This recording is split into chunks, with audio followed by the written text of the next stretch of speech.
And welcome to the Dumpster Fire 3.1 here on AIM Student Radio, the way radio should be.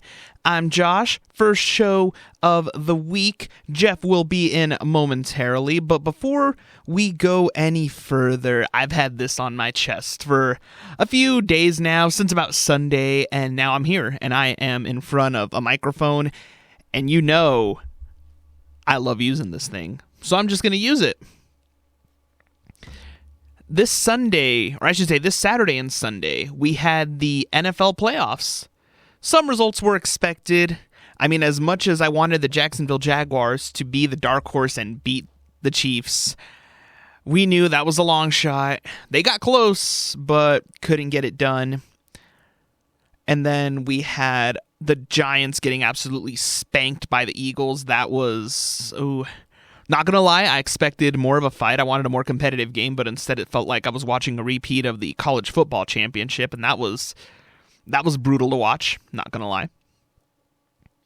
We had the Bengals beating the Bills in Buffalo. The Bills were the heavy Super Bowl favorites. Everybody thought after that incredible playoff game last year between the Chiefs and the Bills, we were going to get a rematch. We were going to get the Bills on the ultimate revenge tour, and they came just short.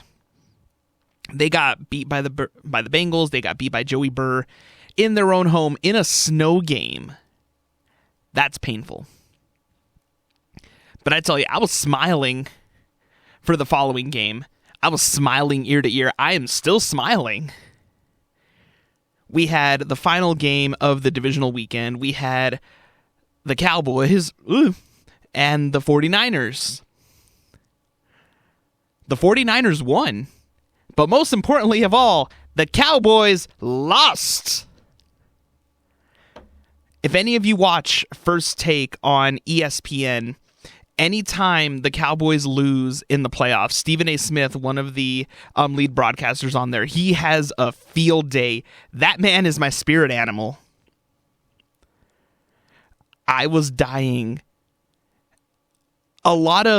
Some family members of mine, other coworkers that I had to work with throughout the years, they were just diehard Cowboys fans. And me, being a diehard Broncos fan, anytime we lost, even if we didn't face them in the regular season, they just have to throw it at me.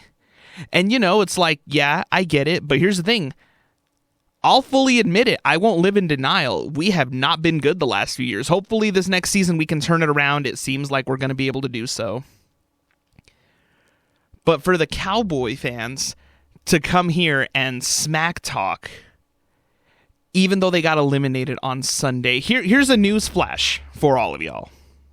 The last time the Cowboys were in the NFC Championship game was for the 1995 season. The game was played on January 14th, 1996. I was born December 27, 1995. I wasn't even a month old when that game was played. I am 27 years old. In that meantime, the Broncos have gone to 4 Super Bowls, and we've won 3 of them. 2 of them were back-to-back, let's not forget. The last 2 years of John Elway's career. The last year of Peyton Manning's career, we won it again, Super Bowl 50. Absolutely incredible time, even though we kind of got crushed when me and my brother and a few of my friends went to the victory parade a few days later, but that's not the point. I'm just saying, in that meantime, we've gone to the dance 4 times, and we've won 3 of them. Y'all even haven't gotten to the game to try to get into the dance. I don't want to hear it anymore. I don't want to hear any more, we them boys, this is our year. Yeah, y'all can wave your flags, y'all can put on your gloves, put on your jerseys, put on all your old school Cowboys merch. Cool. Yeah. Last time you were anywhere close to the dance, I was a month old. When y'all get there, when y'all get back to the dance and y'all win it, then come and talk to me. Until then, I don't want to hear none of it anymore. Y'all got me? Please don't make me go all like Shannon Sharp was on Friday night at the Lakers game. Don't make me. But anyway, here's Wonderwall. And welcome back to the Dumpster Fire 3.1 here on AIM Student Radio, the way radio should be. I'm Josh. Jeff has joined us. Hey. We're here. I'm here. Okay. Yes. Yeah, just there we go. There we go. My voice is too powerful. Well, it is a Tuesday. Also, a happy birthday, Ames. It looks like. Ames. There we go. 56 this year, I think. Is it 56? I'm pretty sure it's 56. Uh-oh. We should probably know that. Yeah. Either way, happy birthday. Happy birthday, Ames. Burp. Yeah, no, it's been a crazy one, but in the meantime, let's go ahead and actually get a quick check of your weather, because I don't know about y'all, but I'm done with the snow. I'm already sick of it. Like, this winter has been just awful. Oh, yeah. Let's see here. So right now in Fort Lupton, we got 29 degrees with a low of 16 tonight, no wind and cloudy. In Loveland, we got 29 degrees, no wind, low of 19, mostly cloudy. In Windsor, no, I don't want to see your ad, Discover card. In Windsor, we have a currently 28 degrees, low of 18 tonight, wind gusts of 1 mile per hour, and mostly cloudy. And in Greeley... Wow, they are forcing you to watch ads. Whew, they are really trying today. We have 29 degrees with a low of 14, wind gusts of up to a whopping 3 miles per hour, and cloudy skies. Hey, that's what I like to hear. No snow, not a lot of wind. That's perfect. I need the heat. I need the heat. I need the heat. Like, what's up, Dan? No joke. Hi, Dan. Dan. Hi. Aw. All right. Bye, Dan. It's the headphones, man. You can never tell when somebody's just absent. Oh, no, for sure. Like, when I'm at the gym in the morning, there's a couple of gals that they have the AirPods, and you can never tell with them because they have their hair kind of like covering their ears too. So it's like you think they're staring off blankly into space, and then all of a sudden you look and it's like, oh no, you can see just like the little tail end of the AirPods, and it's like, okay, cool. Like, I can't do that. I've tried to like listen to headphones or whatever if I'm at the gym, and I can't do it. Like, I'm just too clumsy, or they fall out. And knowing my luck, I'm gonna be the one guy that like it falls out of my ear, and then somebody next to me will be at the weights and they're just gonna drop it. Yeah, and just demolish the thing. So I'm like, no, I'll just listen to whatever music they got like playing in the background. Like, I'll just do that. Hopefully they play some hypey stuff. It depends on the day and who's staffed. Like yesterday, there was an older gal there manning the front desk, and she just had a lot of classic rock going. So I was pretty happy because a lot of it, it's kind of high energy anyway, so you get pumped. And then this morning, it was a younger gal. She was maybe 22, and she just played a lot of Juice WRLD, and I'm like, okay, it's like whatever works, I guess. Yeah, it's like whatever works. Like, I can't, like, for me, I need something a little bit more like upbeat, Yeah. Even if it's emo, it just has to be a little bit more high energy to like get me going. Because if it's just like slow and chill, I'm like, no, like I already took, my Celsius this morning. I'm already hyped up. Like, I want to go, Need to go. Yeah. Gotta go. Definitely need a certain beats per minute to be able to work out to. You can't work out to like, I don't know. I can't even think of a slow song right now.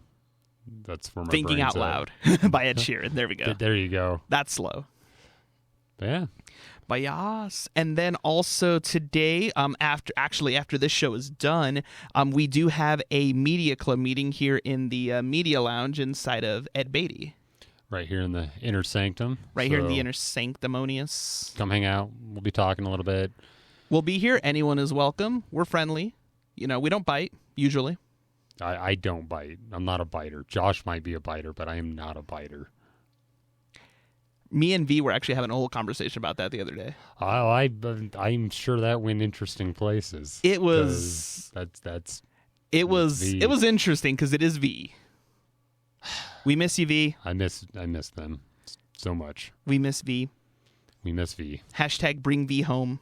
But speaking on the note of Ames's birthday, there are cupcakes starting here in about 20 minutes over in the Stuco. So head over there, celebrate. I know they have some shirts. If you don't have some Ames swag to wear, they've got some all-in shirts. Free Ames swag.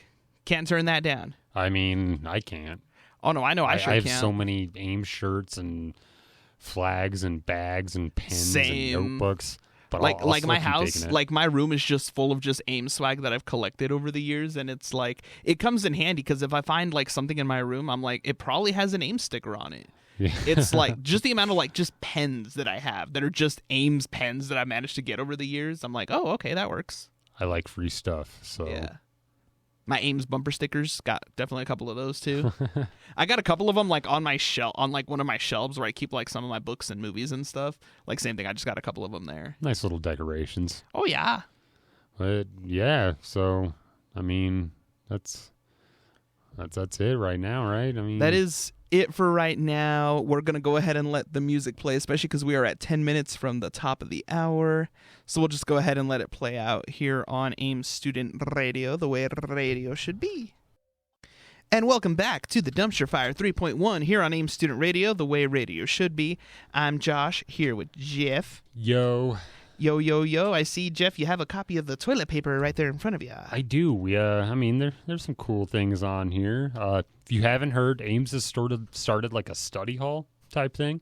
It's called Artie's Power Hour. And if you have difficulty motivating yourself to study outside of classes, and when you finally sit down to study, do you have difficulty staying focused and putting forth your best effort? Drop into an Artie's Power Hour session to study your way to success this semester. You'll be coached to set goals for your study session, receive tips for effective studying, and may win a prize in the weekly drawing. So that's every Monday through Thursday from 9 a.m. to 1 p.m. in the Learning Commons. That's in the second floor there of the Stuco. We've got the Ames Art Show. Application closes March 20th at midnight. So if you've got some art that you want to submit, there's a reception and night on the town, April 14th from 5:30 to 8 p.m. And you got a chance at a $350 scholarship. So, Cha-ching! Yeah. Not a whole lot else going on. If you want to find out bunch of events, head over to that events.ames.edu. A lot of cool events going on over there, especially as we start picking up this second week of classes. Hopefully we don't have another snow day. I mean, hopefully we don't, but at the same time, like we have a snow day on a Monday. I think that's okay with me. Yeah. Because I don't have anything Mondays, but Tuesdays we have a show. Wednesdays I have a class, even though it's remote now, so it doesn't matter. Mm-hmm. And then Thursdays we have a show. Fridays I have the Jeff show. Yup. And yeah, no, it's a, how do I say this? It is kind of a lot, although I will say having a snow day on the second day of the semester was not on my 2023 bingo card. I know, and it already kind of like soured it for me, because I'm like, oh, we've already had a snow day. Now I'm apathetic and don't want to do anything. I'll find the spark to start doing things again, though. So it'll come. It'll come. It's just frozen right now. We just need it to thaw out. I know. I hope we have an early spring. But we still have a lot of winter to get through, I feel. Yeah, I was gonna say it's like we need that groundhog. Right? Steph and I were talking, and my birthday is next month. We're like, what should we do for my birthday? And I was like, that's the thing that sucks about having like a winter birthday. I feel that. Is you don't know if you're going to be able to go anywhere. So no, I feel that. That's why the last few years it's just been like going downtown or going to like the Summit in Loveland because they're indoors. Because it's like my birthday's also 2 days after Christmas. So usually most people like don't really want to do anything. Right. It's that post-Christmas hangover. Yeah, because, I mean, by that time, most people have already, like, spent all their cash. So that's why, like, I purposely, last year's, I've tried not to make, like, a huge deal out of it. Like, this year, I mean, the actual day of, I didn't do a lot. Like, my parents took me to breakfast. It wasn't until the day after when that big blizzard hit that I went to a wrestling show. And then I was like, oh, this is a nightmare to drive back from. I figured probably go to Chiba Hut, have a drink or two, and then Chiba. Go have some dinner somewhere, and then probably just go downtown. I really want to go to the Speakeasy that's beneath the crest. I just realized I haven't been in there in like. Actually, last time I was in there was before the pandemic. I think it was the same for us. We actually spent like a New Year's Eve there once, and man, they do like a pretty nice. Their cocktails are classy. No, they are. I mean, they're pricey a little bit, but they're delicious. See, that's the perfect reason to go for a birthday, though. Heck yeah. Splurge, treat yourself. Yeah, no, or even like at a like 477, like we've definitely been there a few times, and I mean, yeah, same thing. It's a little pricey, but it's delicious. Man, it's so good. But then probably go to Stella's too, because who doesn't want to just play a bunch of old arcade games? And those French fries, though. Dude, their fries are so good, Oh, especially yeah. their Green Goblin fries. They're like green chili and cheese and. Yeah. Get some of those right and get some DoorDash right now. Right? I'm like, but wait, would they still be like, because I mean, part of the charm No. there of Stella's like, you know, they, you know, out of the fryer, boom, they're on your plate, you're there. I'm like, like there are some days that I think about DoorDashing them, but I'm like, would it be the same? It's like the same thing. Like I've DoorDashed Five Guys before, and they're okay, but it's not the same as like eating them there at the restaurant when they just pluck them right out of the fryer. Right, you know? and it's fresh because Oh, yeah. fries do not travel well. No, they don't. The ones that we do get, like if we DoorDash from like Wing Shack, instead of doing the fries, we'll do the potato chips, and those seem to last a little bit longer. They don't get nearly as soggy, but they are delicious. Like my grandpa, like the way that the Wing Shack does their potato chips, that's how my grandpa used to do them too. Oh, heck yeah. Yeah, just like the old school, you know, thick cut. Put them, like, just toss them in the skillet. Like they were delicious. Making me hungry. Cupcakes. We're going to go get some cupcakes, I think. Yeah. Alrighty, so we'll go ahead and kick it back here to the music with What a Night by Cat DeLuna featuring, and I'm probably going to butcher this, Jeremy. I don't know these I wonder if people. there's supposed to be like an A at the end, so it's like Jeremiah, or if it's cut off, or it's just like Jeremy. Jeremy. I mean, I don't know. Nowadays with some artists' names, they're crazy, or with other people that, like, I'll see how they type online, and certain words, like, they'll put in different letters, and I'm just like, Yeah, okay. The English language is definitely going downhill. Yeah, it is. Alrighty, well, we're going to go ahead and kick it back to here to the music on AIM Student Radio, the way radio should be. And welcome back to Ames Student Radio, the way radio should be. This is the Dumpster Fire 3.1. I'm Josh here with Jeff. Hello. Why, hello. And actually, one thing that we were just looking at here before we just jump back on, the Oscar nominations just came out a few hours ago, and there's some interesting ones for sure. Like we were talking about Best Actors, so it looks like it's going to be our guess is probably a toss-up between either Brendan Fraser for The Whale or Austin Butler for Elvis. But let me see if I can pull up Best Picture, because I know that one had a lot of nominees. Yeah, so the categories were All Quiet on the Western Front, Avatar, The Banshees of Inisherin, Elvis, Everything Everywhere All at Once, The Fabelmans, Tar, Top Gun Maverick, Triangle of Sadness, and Women Talking. Whoa. Although here's something I find interesting. I was just looking at the Best Actress nominations, and Ana de Armas for was Blonde. nominated for Blonde. Yeah. But Blonde was also nominated for a bunch of Razzies, too. Yeah. Like, how do I say... Because I've seen Blonde, and how do I say this? Her performance is amazing. The rest of the movie is kind of all over the place. Bonkers. Yeah. Like, just a couple of scenes involving kids, it was like, whoa, okay. Like 10 minutes in, I was like crazy, and it's like a 3-hour-long movie too. It's really long. It's a long movie. Yeah, and then with that one, there isn't some parts of it are true, some parts of it are not, but it's very like they try to do like a really like kind of a deep psychological thriller with it, but it was just kind of weird how they did it, and it kind of bounces all over the place. But she did amazing, I thought, at least. I am super upset that. Did the Batman get any sort of nominations? It got, it got a couple. Makeup and hairstyling. Which, okay, because Colin Farrell is unrecognizable. But that's definitely going to go to, like, The Whale or Elvis, I feel. Just because, like, that transformation of, like, Brendan, like... Oh, yeah, no. That was impressive.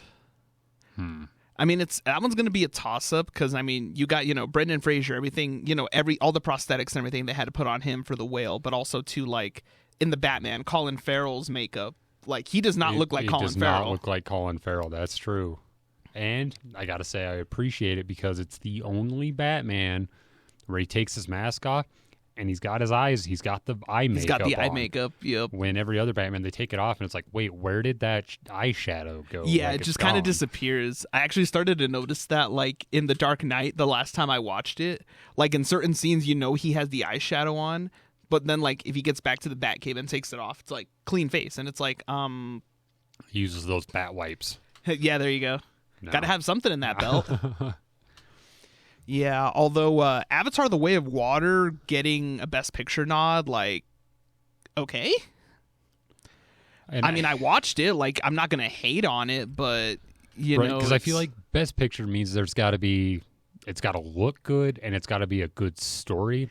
And yeah, Avatar isn't really like an original story to me. No, it's basically, how do I say this? The first 30 minutes are like previously on Avatar, and then something big happens, and then they just pretty much rehash. They just recycled the plot of the first one, the whole fish out of water thing. Yeah. Yeah.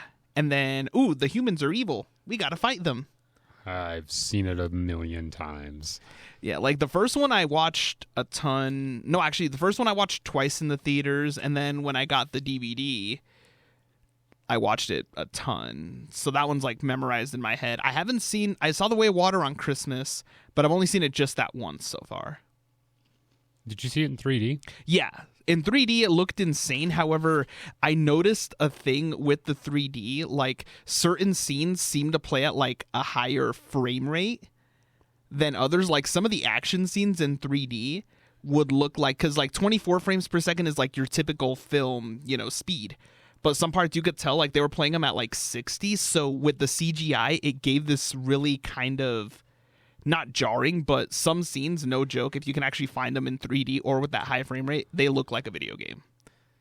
Like some parts, like there's a big train heist at the beginning, and it looks just like a video game. Like not even a movie. It's like, oh, am I playing this movie or am I watching this movie?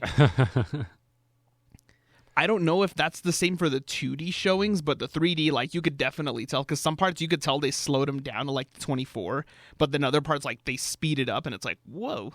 Interesting.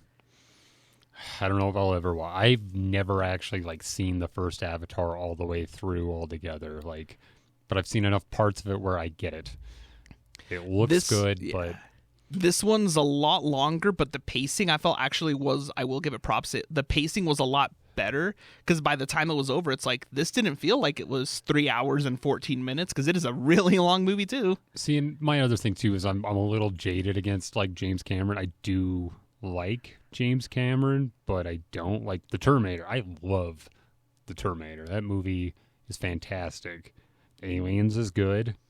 Terminator 2. T2 is one of the best. T2 is the best Terminator movie, but that's beside the point. But like Titanic, which is, man, what is that? Like it's 20... Is its 25th anniversary. Valentine's Day weekend, it's back in theaters. So like my thing with Titanic is, because I've seen it a bunch of times, like I'll admit I am a Titanic collector. Like I have the VHS, I have the original DVD, the collector's edition DVD, the first Blu-ray that they did.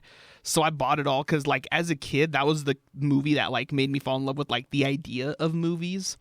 But nowadays, like if I watch it, it's not so much for the story, it's honestly all the visual effects, because for their time and even nowadays, like the CGI and everything they did for the sinking of the ship like looks insane, because at that time it still wasn't full CG. They still had to build the giant set. Yep. And then they used CG to kind of fill in like, you know, what they couldn't do. So it still looks really good. Like you can go, like you see it and you're like, oh, they're actually on a boat. I think my favorite part about it is how it came out that Neil Tyson DeGrassi was like, oh, the stars wouldn't have looked like that. So then James Cameron went in and like put in the stars that would have actually looked like, you know, the night the Titanic sank. Yeah, they did that the was 3D. Cool. Yeah, they did like when they re-released it in 3D the last time for like the 100th anniversary of the actual sinking. Yeah, that was when they redid the whole, when they actually redid the stars and everything. And then with this one, supposedly they did it now in 4K 3D. So it's like, oh, okay. I didn't realize they did it in 3D. That seems... They converted it later on. It was originally shot in 2D, but then, you know, with James Cameron being the king of 3D, it's like, oh, we're going to 3D this one. That's... Huh. Maybe I didn't like it because I knew... Spoilers. I knew what was going to happen. No, just kidding. Although if somebody comes and gets mad at you for spoiling Titanic, it's like... Does that even count? That movie's 25 years old. Well, not only is it 25 years old, but it's a historical event, so you obviously know this ship's going to sink at some point, right? Oh, like, yeah. No, or what I noticed that when people got mad was with season 2 of Narcos, the Netflix show. Okay. Because the first 2 seasons are all about Pablo Escobar. And the marketing for the second season, the big thing was it was a poster of Pablo, and then it had his date of birth and then the year that he died. And a lot of people that didn't know the history, they were like, Netflix, why are you posting spoilers? And it's like, that's not spoilers. That is what happened. He did get killed. I was just trying to remember when the last Titanic survivor died, but it was in 2009. Yeah. She was a baby when it happened, and she was 97 when she died. That is crazy. Like, segue, in Vegas, in the Luxor, they have a Titanic exhibit, and it is really cool. Like, they have, like, I mean, you can say what you want about, the morality of, plucking objects from what is basically a graveyard and having them in a museum, but just like seeing some of the stuff is actually really insane. And they actually have they call it the big piece, where they actually took a piece of steel off of the ship and brought it up to the surface. And I actually got a picture with it, and it is really cool. But the whole time I was there, like, I loved it because I'm a Titanic freak. But at the same time, just kind of knowing, like, it's like people died, looking at this thing. Yeah. Like, they have like pairs of like watches, shoes, and stuff, and it's like these were on somebody's feet, and that person's dead. I definitely get that, like, that. I don't even know how to put it. It's just that weird feeling that you get because when we were in Baltimore, they actually have like a piece of like melted steel that's from the World Trade Centers. Ooh. And so just like standing next to that, you're like, wow, this is really cool, but at the same time it's really like sorrowful. Like it's yeah, because it's like what happened. Yeah, like I know what this came from. I know why this piece of metal is all melted and mangled the way it is because something terrible happened. Like, yeah, that's why my thing, like, if I ever go to New York, like, how do I say this? I do want to see the 9/11 museum, but at the same time, there's like a little part of me that's like, would I freak out? Right? And is the 9/11 museum closed? I don't know. I thought I heard something about it. They were gonna close it, but I don't know, because they have the memorial, which are the footprints of the towers, which anyone can go up to. But then the museum is the one you actually have to pay to go in, and that's where they have all the like stuff from the early days of the buildings, and obviously stuff from the attacks. And like for me, and I know they have a section in the museum. They say it's separated, but you can go in on the people who didn't really have a choice when it came to escaping, so they took matters into their own hands, and we'll just leave it at that. And that is the one that I'm like, I don't know if I would actually be able to handle going in there, just because, like, trying to picture myself in that situation for a split second is like, like, that's a choice I don't think anybody would ever want to face, No, not one bit. So it's like one of those things where I'm just like, I really don't know. Like, the rest of the museum, I think I would probably be fine, because I've seen some crazy stuff before. Like, I've gone into the Body Worlds exhibitions. Yeah, I went to that when it first opened in Denver, like when I was in like high school. Yeah, no, I when they came the second time to Denver, that's when I went. And they have, like, they obviously have adults, but then they also have kids. And that's a separate section, and I went in, and little 13-year-old me, I was like, I thought I could handle it, and I did, but then after I got out, I was like, whoa. Oh, that was some freaky.